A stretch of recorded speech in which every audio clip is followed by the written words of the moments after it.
د رسول الله صلی الله علیه وسلم د پیاده سفر د تلو نمبر راغې نبی کریم صلی الله علیه وسلم به پیاده روان شو صحابه کرامو به نه برداشت کوله وی د الله حبیبه ته سور ځای به مونږ به پیاده ځو نبی کریم صلی الله علیه وسلم ورته فرمایي ورته وایي وی تاسو زمانه زیات طاقتور خو نه یې زمام ښه طاقتور وجود دی او څنګه چې تاسو د آخرت د ثواب طلبګار یې نو داسې زم د ثواب طلبګار یم زه خو مستغني خو نه یم زه خو بې پروا نه یم چې زه د ثواب حاصل نه کمه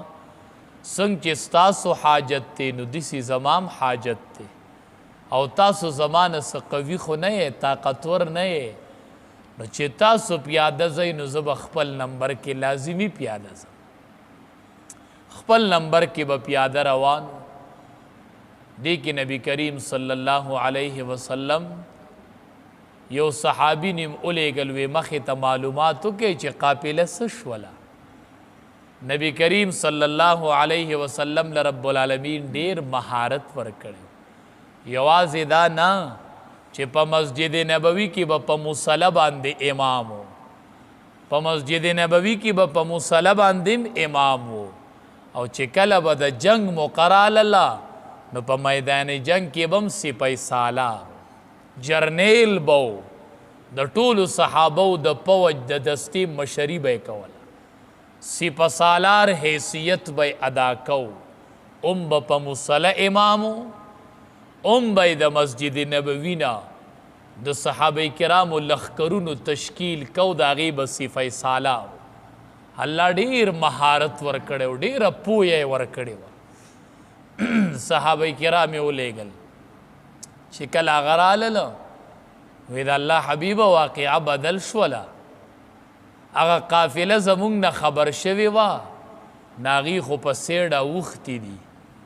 او د مکې مکرمې نه زمونږ خلاف یو لشکر تشکیل شو 1000 نوجوانان دي او بلا اسونه دی ورسره یو لخکر زمون خلاف را روان شو څه چل بکو نبی کریم صلی الله علیه وسلم صحابو نه مشوره لی قافلی پسې ځو کنه د لخکر مقابله کو نو صحابه کرامو خو صاحب رای صحابه کرامو پکې دا مشوره ورکړله هغوی خو د لخکر د تیاری دپاره راوتلی نه